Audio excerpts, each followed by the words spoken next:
नमस्कार दोस्तों, मैं सैम नकवी आपका स्वागत करता हूं अपने news channel Bharat news point पे। मैं कुछ लोगों के साथ खड़ा हूं जो ना ही अभी किसी पार्टी से संपर्क में है, ना ही किसी पार्टी के कार्यकर्ता है। एक आम पब्लिक की क्या ओपिनियन है सरकार को लेके, मैं उनसे कुछ सवाल पूछूंगा। सर, अपना नाम बताएं। के तिवारी, मजदूर नेता हूँ। सर, कमल खिलेगा या साइकिल दौड़ेगी?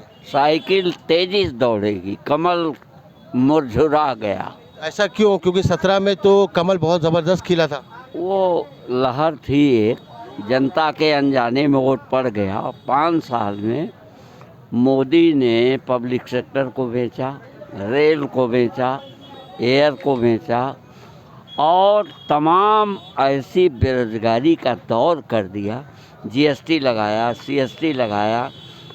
उनके पार्टी में सिर्फ 2 आदमी हैं, अनिल अंबानी और अडानी। ये तेल का दाम तय करेंगे। अब ये समझिए कि 5 साल में महंगाई का दौर, 80 रुपया किलो टमाटर बिक गया, 220 में मस्टर्ड ऑयल सरसों का तेल बिक गया, 210 में रिफाइन बिक गया। अब चना और चवैना और रिफाइन और नमक बांट के वोट नहीं मिलेगा। बेरोजगारी का दौर गुजरा। बाबूजी, बीजेपी तो ये कहती है कि हमारा जो शासन है वो सुशासन है, और सपा के रहते हुए जो है गुंडाई चरम पर थी और उन्होंने लगाम लगाया है गुंडाई पर, और महिलाओं की सुरक्षा को लेकर जो है एक शासन को बेहतर बनाया। बीजेपी ने पूछे कि सेन बलात्कार के आरोप में जेल में क्यों है। 52 सिंह गुंडा है वहाँ का, ब्रजेश सिंह के ऊपर एक्शन क्यों नहीं, राजा भैया के ऊपर एक्शन। बीजेपी के राज में गुंडाई बढ़ी है, क्राइम बढ़ा है, पुलिस का मेल जोल अपराधियों से मिल के करप्शन बढ़ा है। उनका कथन कर है। अब नौजवान चाहता है बदलाव, नौजवान चाहता है नई शिक्षा नीति। बाबूजी, क्या आपको लगता है कि मोदी जी का भी कुछ ग्राफ घटा है? मोदी जी का ग्राफ बिल्कुल घट गया है। कारण यह है कि मोदी जी तानाशाही को पनाह दे रहे हैं। एक तरफा जो मन चाहे वो कर लेंगे, नोटबंदी कर देंगे, बेरोजगारी बढ़ा देंगे, महंगाई बढ़ा देंगे। किसी का मकान बड़ा है, जोगी से बुलडोजर। ये बाबूजी, सरकार का कहना ये है कि कोरोना काल में बहुत ही ज़्यादा मंदी का दौर आ गया था, उसको संभालने के लिए हमें कुछ महंगाइयों को बढ़ाना पड़ा। कोरोना में तो इन्होंने कुछ नहीं किया। बॉम्बे से भागे हुए मजदूर जो हिंदुस्तान में थे वो कर दिए। बिना गैस के, ऑक्सीजन के आदमी दम तोड़ दिया। 100 जहाँ गाड़ी जाती थी वहाँ 4000 5000 रुपया गरीबों से लिया जाता था। मतलब आपका मानना ये है कि आप जो है इस बार सपा की साइकिल जो है वो चलेगी? सपा का नहीं, नौजवानों का बदलाव अखिलेश के साथ, और अखिलेश नौजवानों के साथ हैं, इसलिए बदलाव हो। जी बताइए। क्या लगता है कि सपा जो है इस बार जो अपने टक्कर अगर दे रही है तो उसका कारण बेरोजगारी और किसान और ये महंगाई मैं है? ये कहना चाहता हूँ, बीजेपी को तो इसमें कोई वो नहीं कर रहा, क्योंकि बीजेपी के पास कोई मोटो नहीं है, कोई एम्स नहीं है, और धर्म के राज से राजनीति नहीं होती है। पर मोदी जी तो कहते हैं कि सबका साथ सबका विकास जो हमारा मोटो है। क्या विकास हुआ? क्या विकास हुआ? कोई विकास नहीं हुआ। Zero zero. पहली बात, अपराध को उन्होंने कम किया, कहा है। जो बाबूजी ने कहा है बहुत सही कहा कि एक तानाशाह सरकार चलाना, एक झूठा अपने आप को घोषित करना कि मैं हिंदुत्व राष्ट्र। हिंदुत्व क्या है? कुछ ही नहीं है। आप तो युवा हो, आप बताओ जो है आप यहाँ पर किस वजह से आए हो?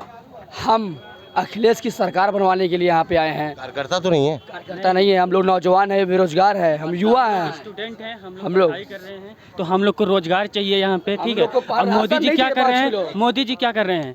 धर्म के नाम पे लड़ा रहे हैं, युवा को वहाँ भटका रहे हैं, कहीं वहाँ भटका रहे हैं, मुस्लिम के नाम पे और इसके नाम पे। रोजगार के नाम की बात नहीं करते वो। रोजगार के नाम, राम मंदिर तो मोदी जी बनवा दिए। राम मंदिर, राम मंदिर बन गया।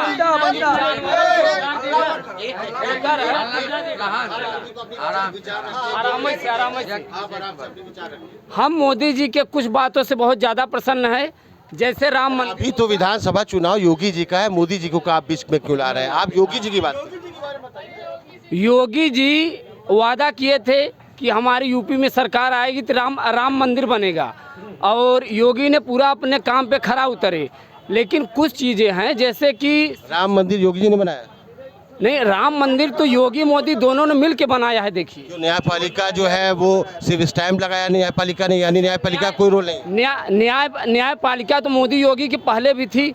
क्यों? इसका मतलब आशीष टेनी की जो जमानत मिली है वो भी योगी मोदी ने करवाई है। नहीं, देखिए 5 साल, क्योंकि अगर न्यायपालिका राम मंदिर में अगर न्यायपालिका की भूमिका आप नहीं मानते हो तो आशीष टेनी की जो जमानत हुई है उसमें भी सरकार की कोई भूमिका नहीं है। नहीं, देखिए जहाँ तक हम कहना चाहते हैं आशीष टेनिस हमसे नहीं मतलब है। सर आपसे अगर मतलब राम जी से मतलब है तो राम जी जिनका भला करते हैं उनसे क्यों मतलब नहीं?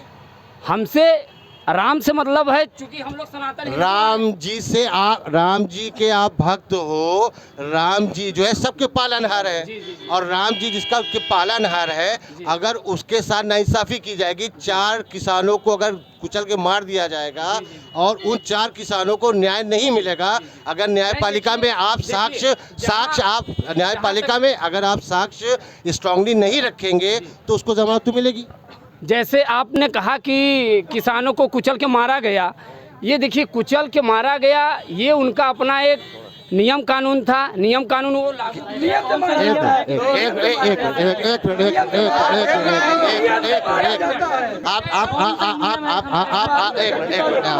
देखिए आप किसी का सपोर्ट करिए, इसमें कोई बुरी बात नहीं है, लेकिन सही बात को रखिए। अगर 4 लोगों को मारा गया है, आप कह रहे हैं ये नहीं कि नियम से मारा गया। मेरा क्वेश्चन है भैया से कि कौन से कॉन्स्टिट्यूशन में लिखा है कि किसानों को मारा जाए नियम से? बताइए आप।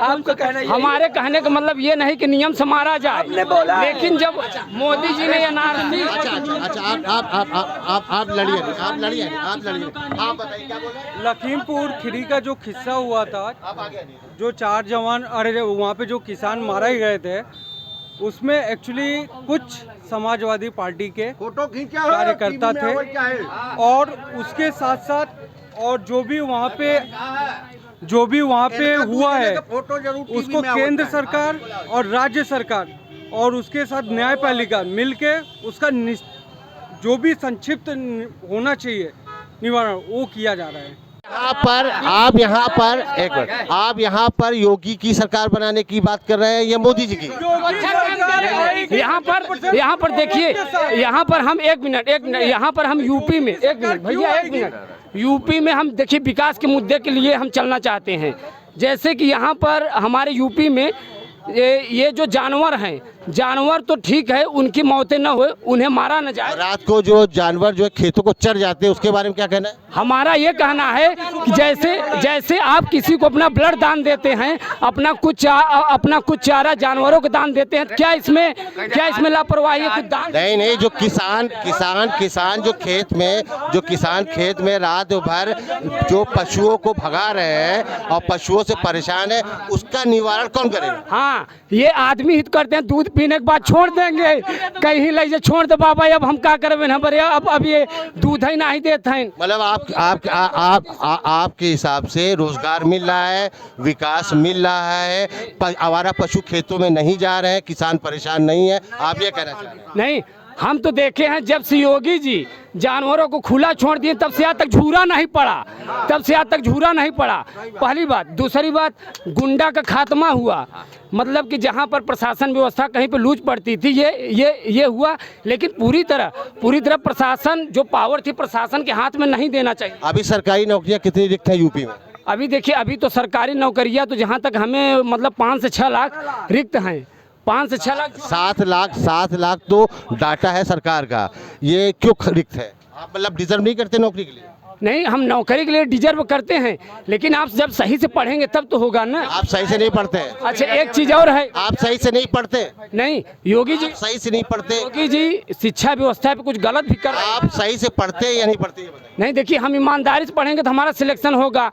भाई बच्चे पढ़ेंगे, कंपटीशन। सर आप एक होगा तब न होगा। मेरी बात सुनिए, तो कहाँ से होगा आप बताइए। जितने भी लोग हैं आज जो डिजर्व नहीं कर रहे हैं इसलिए स्थान रिक्त है, तो योगी जी से पहले फिर नौकरी क्यों मांगते थे? तब भी तो ये बात लागू होती, तब तो आप लोग कहते थे बेरोजगारी बढ़ गई है।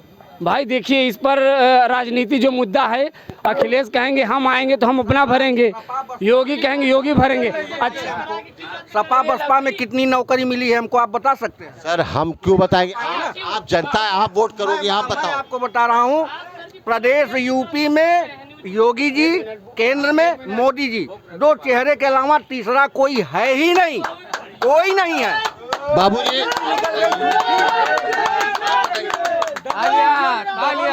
आपको क्या लग रहा है, ये बात जो कह रहे हैं वो सही है?